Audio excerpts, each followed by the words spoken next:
Good morning, dear students. Today we will do the next question answers of chapter 8. In the previous class, we have done question answers 1 to 4 that we have done, and I hope you have written that also. Today we will do the next question answers, that is question number 5, 6, and 7, and then we will revise the book exercise of chapter 4. I hope you have written question number 1 to 4 and you have learned also. Whatever the work that I will send you, you will write as well as you will learn also that work. So question number 5 is, what do we get from fruits? Answer is, we get vitamins and minerals from fruits. Most of the student, they called me and they said ki please ma'am send the pics. I will not send the pic because pic means just to write the question and answer. You have to watch the video so that you can understand the answers. It's not about कि बस मैं आपको pic send करूँ, आप question answer आपने लिख लिए, that's it. आपको वीडियो कंपलसरी देखनी है सो दैट वो जो आंसर्स मैं रिपीट कर रही हूँ, जो मैं आपको समझा रही हूँ, वो आपको समझ में भी आए. ठीक है. अब मुझसे पिक कोई नहीं मांगेगा. जो वीडियो है उसको आप 2 बार देखो, 3 बार देखो, उसमें से ही आपको क्वेश्चन आंसर्स देख के लिखने हैं. We get vitamins and minerals from fruit. Here you can see clearly the answer. Now nobody will tell me that कि वीडियो में कुछ क्लियर नहीं दिखाई दे रहा है and this and that. Question number 6 is, what do we get from cereals? Fruit से हमें क्या मिलता है? विटामिन्स और मिनरल्स मिलते हैं. Now next question is, what do we get from cereals? Cereals means अनाज. Cereal such as wheat, rice and maize give us carbohydrates. When I send you the pic, you can simply write the cereals such as wheat, rice and maize give us carbohydrates. Now I am explaining it also. We are explain every question and every answer so that you can understand the question answers. Cereals मतलब अनाज. Such as wheat मतलब गेहूँ, rice चावल and maize give us carbohydrates. ये हमें carbohydrates देते हैं. Next question is, name the foods that give us proteins, vitamins, minerals and carbohydrates. अभी हमने पढ़ा है carbohydrates हमें किससे मिलता है? cereal से. So प्रोटीन हमें किस किस खाने से मिलता है?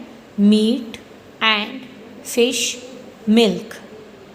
मिल्क में होता है, फिश में होता है, मीट में होता है. देन विटामिन फ्रूट्स में और वेजिटेबल्स में. Then minerals. मिनरल्स हमारी ग्रोथ के लिए, हमारी बॉडी डेवलपमेंट के लिए बहुत ज़्यादा ज़रूरी होता है. सो मिनरल्स हमें मिलता है फ्रूट्स, मिल्क एंड वेजिटेबल्स. इसीलिए बार बार हम EVS के चैप्टर भी पढ़ते हैं, उनमें भी यही होता है कि हमें ग्रीन वेजिटेबल्स खानी चाहिए, हमें मिल्क पीना चाहिए दिन में 2 बार, हमें फ्रूट्स खाने चाहिए.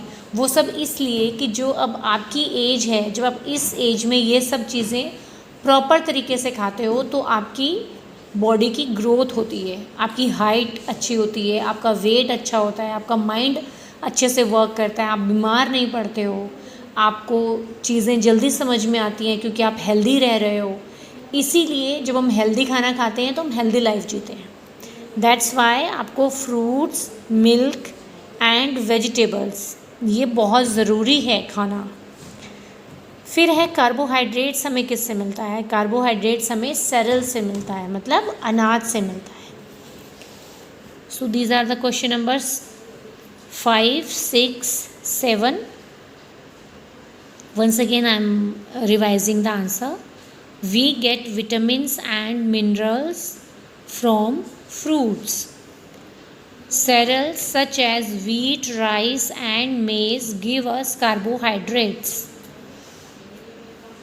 Proteins we get from meat and fish, milk. Vitamins, fruits and vegetables. Minerals, fruit, milk and vegetables. And carbohydrates we get from cereals. So write these question answers 5 to 7 in your English notebook and then learn all the question answers, that is from question number 1 to 7. Now we will revise the word meaning of the chapter number 4. You will learn all the word meaning that I have given to you by pics that you have written already. You will learn that word meanings. So first word is bitter. वैसे bitter का मतलब होता है कड़वा. So feeling great anger. Bitter, feeling great anger. Then 1. Used with a person's name to show that the speaker does not know the person. 1 means used with the person's name. Then miser, one who loves money, जो कि money को बहुत ज़्यादा प्यार करता है, बहुत ही कंजूस टाइप का होता है ना, that we call miser. Then loft, a small storeroom under the roof of a house. House की जो छत होती है उसके नीचे एक छोटा सा स्टोर रूम मतलब पूरा रूम नहीं बना होता, एक लाइन बनी होती है जिसके ऊपर हम सामान रख देते हैं. रूम्स के अंदर ही एक स्लेब बनी होती है, that is loft. Then expensive मतलब महंगा, costing a lot of money.